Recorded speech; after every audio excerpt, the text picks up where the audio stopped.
Hello दोस्तों, नमस्कार। एक बार फिर से स्वागत है आप सभी का हमारे यूट्यूब चैनल सक्सेस उत्तराखंड के इस ऑनलाइन सेशन में। दोस्तों, जैसा कि हम लोगों ने पिछली वीडियो में अभी तक पढ़ चुके हैं, तो यहाँ पर हम उत्तराखंड के शासनिक प्रशासनिक ढांचे के बारे में पढ़ रहे थे। तो उसमें हमने जो उत्तराखंड की संस्थात्मक प्रणाली है, इसमें हमने देखा था कि संस्थात्मक प्रणाली के 3 महत्वपूर्ण अंग थे, जिसमें पहला था हमारा कार्यपालिका, दूसरा था हमारा विधानमंडल और तीसरा था हमारा न्यायपालिका। तो दोस्तों, इसके बीच में हम कार्यपालिका को पढ़ चुके हैं, विधानमंडल हम पढ़ चुके हैं। आज का जो हमारा टॉपिक रहेगा वो रहेगा न्यायपालिका। तो थोड़ा पिछली वीडियो की तरफ रिवाइज कर लेते हैं कि कार्यपालिका के अंदर हमने राज्यपाल के बारे में पढ़ा था, आपका सचिवालय के बारे में पढ़ा था, आपका मंत्रिपरिषद के बारे में पढ़ा था, और आपके महाधिवक्ता के बारे में हमने यहाँ पर पढ़ा था। ठीक है, मुख्यमंत्री हमने पढ़े थे कार्यपाल में, राज्यपाल हमने पढ़े थे। ठीक है, विधानमंडल के अंदर हमने राज्यपाल और विधायकों के बारे में पढ़ा था। ठीक है, तो विधानसभा और राज्यपाल के बारे में, किसके, राज्यपाल और विधानसभा के बारे में हमने यहाँ पर पढ़ा। ठीक है, तो ये दोनों टॉपिक हमारे क्लियर हो चुके हैं। आज का जो हमारा टॉपिक रहेगा वो रहेगा न्यायपालिका। अब दोस्तों, न्यायपालिका है क्या चीज़? ठीक है, तो ये न्यायपालिका जो है शासन का तीसरा अंग है। ठीक है, 2 अंग हमें पढ़ चुके हैं, तीसरा अंग है न्यायपालिका, और इसका मुख्य कार्य है विधि की व्याख्या करना। ठीक है, जो इसका जो मुख्य कार्य है विधि की व्याख्या करना है, और विधायिका और कार्यपालिका पर तक वहाँ तक यह नियंत्रण करता है। तो ये क्या करता है? विधायिका और कार्यपालिका। ठीक है, तो विधानमंडल को हम विधायिका कह सकते हैं। तो विधायिका और कार्यपालिका पर ये नियंत्रण करता है। ठीक है, नियंत्रण स्थापित करता है जहाँ तक ये निकाय विधान और संविधान से परे जाकर कार्य करने लगते हैं। ठीक है, अब न्यायपालिका जो विधायिका और कार्यपालिका पर नियंत्रण के लिए ही क्या किया गया? न्यायपालिका का गठन किया गया, और न्यायपालिका का नागरिकों के अधिकारों और संरक्षण का संविधान पर सजग प्रहरी कहा जाता है। ठीक है, तो न्यायपालिका को क्या कहा जाता है? न्यायपालिका को नागरिकों, जितने भी नागरिक हैं, उन सभी के अधिकारों के संरक्षण के लिए एक संविधान का सजग प्रहरी माना जाता है। तो न्यायपालिका क्या करेगा? जो भी कानून बने हैं संविधान में, जो भी चीज़ लिखी गई है, जिस पे जो अधिकार जिसको दिया गया है, उस अधिकार को नागरिकों को तक देना, ये जो है वो न्यायपालिका का काम है। ठीक है, तो इसलिए हम कह सकते हैं कि वो क्या है? नागरिकों का सजग प्रहरी है। ठीक है, तो वो झूठा नहीं है, जो भी है सच्चा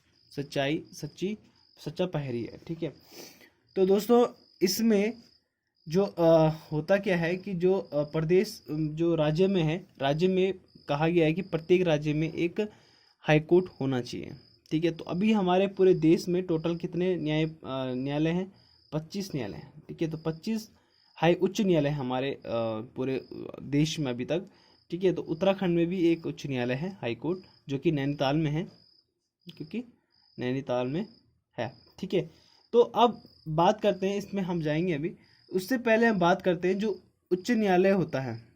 ठीक है, तो उच्च न्यायालय है, तो उच्च न्यायालय के अंदर, अब जो उच्च न्यायालय है, ठीक है, न्यायपालिका में हमने पढ़ा उच्च न्यायालय।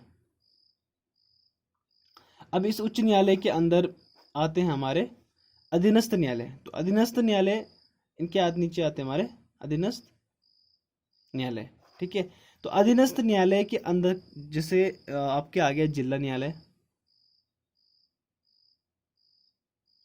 ठीक है, जिला न्यायालय हो गया आपका, पारिवारिक न्यायालय हो गया, पारिवारिक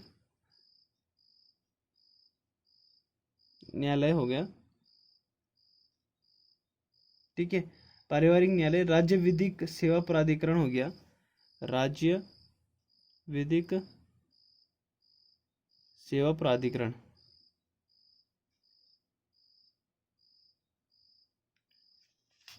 राज्य विधिक सेवा प्राधिकरण। ठीक है, तो ये जैसे ये सब चीजें क्या है? अधीनस्थ न्यायालय के अंडर में आती है।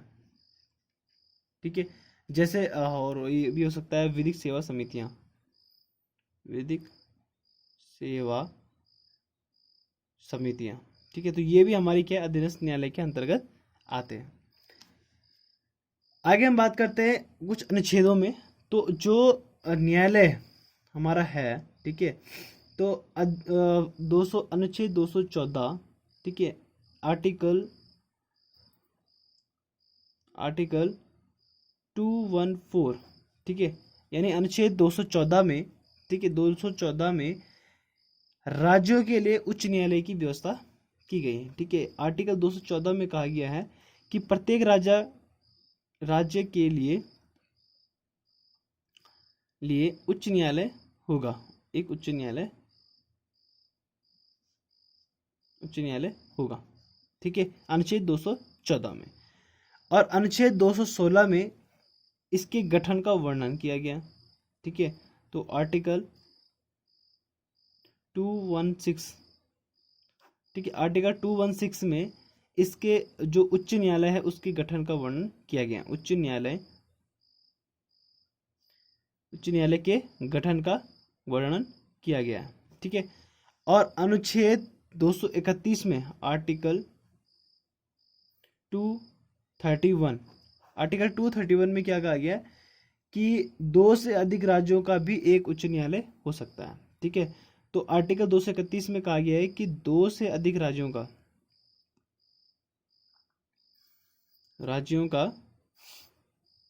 एक उच्च न्यायालय हो सकता है, का एक उच्च न्यायालय। जैसे मैंने आपको बताया था कि 2 राज्यों का एक राज्यपाल हो सकता है, वैसी 2 से अधिक राज्यों का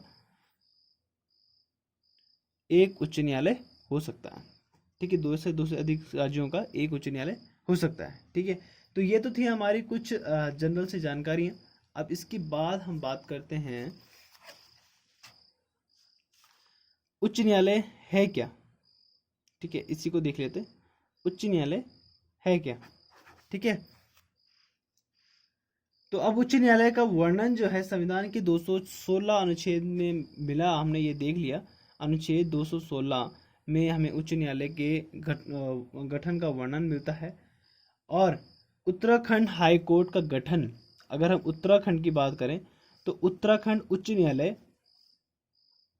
का जो गठन हुआ वो हुआ था 9 नवंबर 2000 को, जब यहाँ पर क्या हमारा राज्य जो है वो अलग हुआ था उत्तर प्रदेश से, 9 नवंबर 2000। ठीक है, तो जब उत्तराखंड राज्य का गठन हुआ उसी टाइम पे ये उच्च न्यायालय बन चुका था हमारा, 9 नवंबर 2000 को इसका गठन हो चुका था। और उत्तराखंड हाईकोर्ट और भारत का, अगर भारत का क्रम देखा जाए तो भारत का 20वां हाई कोर्ट है, 20वां उच्च न्यायालय है ये। ठीक है,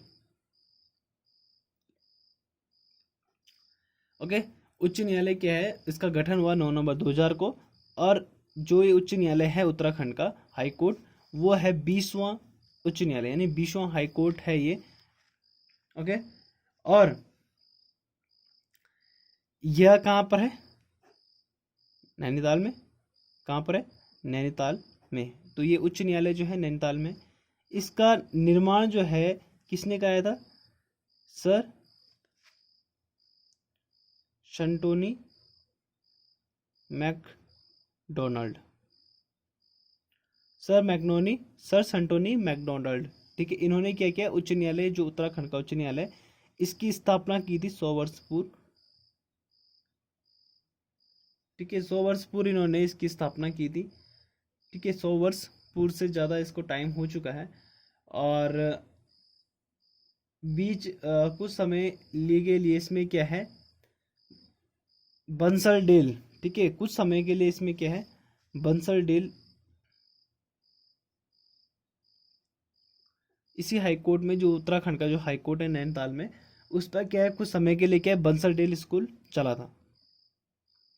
इस भवन पर क्या है, पहले तो इस गवर्नर ने अपनी राजधानी नैनीताल में रखी थी। सर सेंटोनी मैकडोनाल्ड की राजधानी जो थी वो नैनीताल में थी। कहाँ थी, नैनीताल में इनकी राजधानी थी। ठीक है, और इसलिए इन्होंने क्या किया, यहाँ पर अपना राजधानी बनाया था इसको। तो कुछ टाइम पर इसमें क्या है, बंसल डेल स्कूल चला था। और उसके बाद आगे चलकर ये उत्तर प्रदेश सरकार ने इसे क्या है, ग्रीष्मकालीन राजधानी बना दी। ठीक है, तो इसी बंसलडेल स्कूल जो उच्च न्यायालय हमारा है, इसको यूपी सरकार ने क्या कर दिया, ने ग्रीष्मकालीन राजधानी से बना ली। ठीक है, तो नैनीताल का जो ग्रीष्मकालीन राजधानी थी उत्तराखंड के गठन से पूर्व, तो वो कहाँ थी, नैनीताल में। ठीक है, ग्रीष्मकालीन राजधानी। ठीक है, तो कहाँ थी ये, हाईकोर्ट का जो यूपी सरकार ने क्या किया, उच्च न्यायालय को ग्रीष्मकालीन राजधानी बना दिया। अब उसके बाद आगे बात करते हैं हम RAF के अवकाश शिविर मुख्यालय के रूप में भी इसका उपयोग किया गया था। ठीक है, तो इस भवन का निर्माण जो है, उच्च न्यायालय का जो ये भवन है हमारा, इसका उपयोग जो है RAF,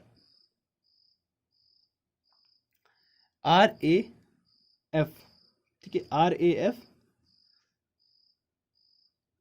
के अवकाश शिविर मुख्यालय, ठीक है, RAF के अवकाश शिविर मुख्यालय के रूप में भी इसका उपयोग किया गया था। ठीक है, मुख्यालय के रूप में उपयोग किया गया था। ठीक है, ठीक है, तो RAF के अवकाश शिविर मुख्यालय के रूप में भी इसका उपयोग किया गया था। और उसके बाद अगर आगे बात करें तो ये क्या है, नैनीताल से ग्रीष्मकालीन राजधानी हटने पर इसमें क्या है, सरकारी कार्यालय बने। ठीक है, तो जब हमारे राज्य का फिर उसके बाद जब ये मुख्यालय हट गया था, ये अवकाश शिविर मुख्यालय जब यहाँ से हट गया था, उसके बाद इसमें क्या है, बहुत सारे सरकारी कार्यालय चले। ठीक है, सरकारी कार्यालय चला। ठीक है, तो जब क्या है, जब यूपी सरकार ने अपनी यहाँ से ग्रीष्मकालीन राजधानी हटा दी थी, उसके बाद यहाँ पर क्या है, सभी कभी बहुत सारे क्या है, सरकारी कार्यालय चले। और गठन के बाद 9 नवंबर 2000 को, अंततः के 9 नवंबर 2000 को ये इसे क्या है, उत्तराखंड, जब उत्तराखंड राज्य का हाई कोर्ट बनाया गया। ठीक है, उत्तराखंड राज्य का हाई कोर्ट बनाया गया। आगे बात करते हैं,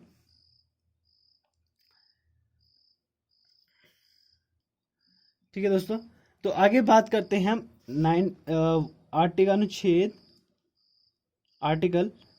127।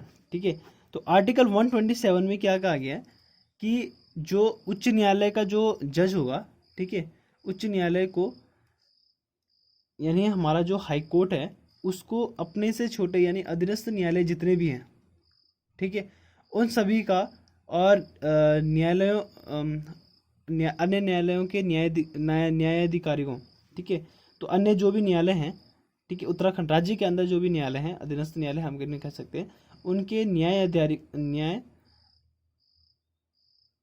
अधिकारियों की अधीक्षण करने का अधिकार है, अधीक्षण करने का अधिकार है। अनुच्छेद आर्टिकल आपका 127 में ऐसा कहा गया है कि जो भी उच्च न्यायालय होगा, उच्च न्यायालय जो है वो राज्य में अन्य सभी न्यायालय, राज्य में अन्य सभी न्यायालयों का और उनके न्यायाधिकारियों का अधीक्षण कर सकता है। तो ये अधिकार अनुच्छेद 127 के अंतर्गत उच्च न्यायालय को दिया जाता है। उसके बाद यहाँ पर कुछ इंपॉर्टेंट याद रखने वाली चीज़ जो है, वर्तमान में अगर हम बात करें तो जो हमारा उच्च न्यायालय है, वर्तमान में जो हमारा हाई कोर्ट है, तो इसमें अभी कितने जज हैं, 8 जजों का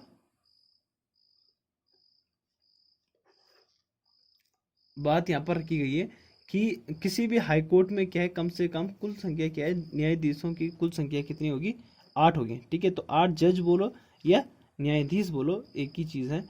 ठीक है, तो 8 न्यायाधीशों की का प्रावधान है। ठीक है, तो उच्च न्यायालय में 8 जज हैं अभी वर्तमान समय में।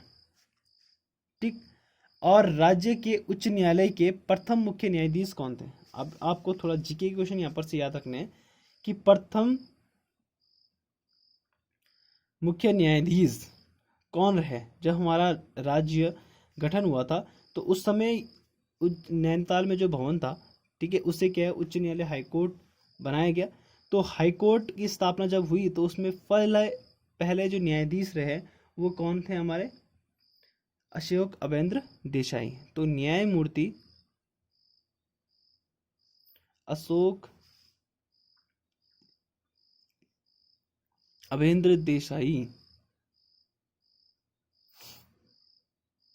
ठीक है। तो प्रथम मुख्य न्यायाधीश हमारे न्यायमूर्ति हमारे अशोक अवेंद्र देसाई जी। और प्रथम रजिस्ट्रार जो थे हमारे, वो थे हमारे GCS रावत जी। GCS रावत जी, ठीक है। तो प्रथम रजिस्ट्रार हमारे थे GCS रावत जी। और सॉरी, GCM रावत जी, ठीक है। तो GCS नहीं है, GCM रावत जी, ठीक है, मैं भूल गया था। प्रथम जो हमारे रजिस्ट्रार हैं वो हैं GCM रावत जी। और 1 अप्रैल 2001 में 45 और फास्ट ट्रैक कोर्ट का गठन किया गया, ठीक है। तो अप्रैल 2001 की अगर हम बात करें तो अप्रैल 2001 में कितने 45 फास्ट ट्रैक कोर्ट, ठीक है। तो 45 फास्ट ट्रैक कोर्ट की स्थापना की गई थी अप्रैल 2001 में। ओके, जिनको अब फास्ट ट्रैक कोर्ट क्या होता है? जो त्वरित होते हैं, ठीक है। मतलब एक स्थान से दूसरे स्थान में से त्वरित किया गया। तो 45 ऐसे फास्ट ट्रैक कोर्ट थे जिनका प्रतिस्थापन किया गया, ठीक है, त्वरित किया गया। तो त्वरित न्यायालय हम इनको कह सकते हैं, जिनको एक स्थान से दूसरे स्थान में त्वरित किया गया, तो वो होते हैं फास्ट ट्रैक कोर्ट। तो उनकी संख्या थी 45। तो 45 कोर्टों को अप्रैल 2001 में त्वरित किया गया था। ओके, इसके बाद यहाँ पर थोड़ा और हमें क्या ये चीज याद रखनी है, जो राज्य के विभिन्न जिलों में बोर्ड की इकाइयों का भी गठन किया गया, ठीक है। इतना तो था ही। ओके, अब जो हमारी लोक अदालतें होती है, ठीक है, तो इसमें क्या है, लोक अदालतों की भी व्यवस्था की गई। लोक अदालतों की व्यवस्था की गई जो कि निःशुल्क कानूनी सहायता प्रदान करता है, ठीक है। तो इसकी जो लोक अदालत जो हमारी थी उसमें क्या है, निःशुल्क कानूनी सहायता दी जाती थी, ठीक है। कानूनी सहायता दी जाती है और इसमें मतलब 1 रुपये भी नहीं लिया जाता है। और इस व्यवस्था को लागू करने के लिए उत्तराखंड कानूनी सहायता एवं परामर्श बोर्ड की स्थापना की गई थी, ठीक है। तो इन अदालतों को लागू करने के लिए यहाँ पर क्या है, किसकी स्थापना की गई थी? उत्तराखंड कानूनी सहायता एवं परामर्श बोर्ड। उत्तराखंड कानूनी सहायता एवं परामर्श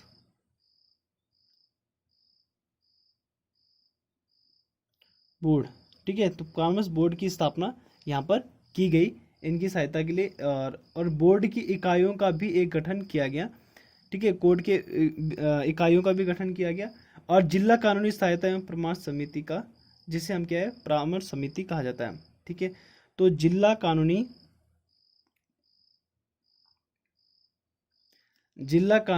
सहायता व परामर्श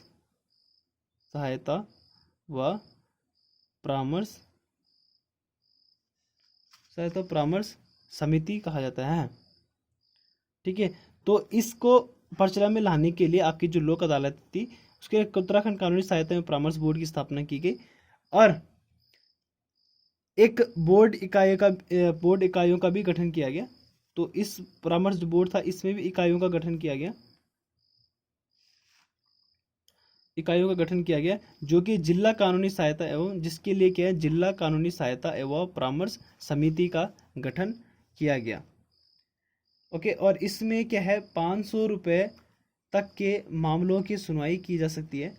तो उसके बाद प्रदेश में पंचायती राज कानून के अंतर्गत न्याय पंचायतों की गठन किया गया, ठीक है। तो पंचायती राज प्रणाली आई उसके बाद, और उसके बाद पंचायती राज प्रणाली आने के बाद इसमें क्या है, अंतर्गत न्याय पंचायतों का गठन किया गया, जो कि क्या है मामलों में 500 रुपये तक के जो भी मामले हैं उनकी सुनवाई कर सकता है। ठीक है, तो ऐसा परामर्श भी दिया गया है। तो अब हम जो हमने पढ़ लिया यहाँ पर उच्च न्यायालय के बारे में और न्यायपालिका क्या है वो चीज़ के बारे में हमने पढ़ लिया है। तो आज की वीडियो में इतना ही। मिलेंगे आपको अगली वीडियो में। अगर हमारी वीडियो आपको पसंद आई हो तो इसे लाइक, शेयर एंड सब्सक्राइब जरूर करें और बेल आइकन को प्रेस करना ना भूलें ताकि हमारी वीडियो का नोटिफिकेशन आपको सबसे पहले मिले। ओके दोस्तों, थैंक यू।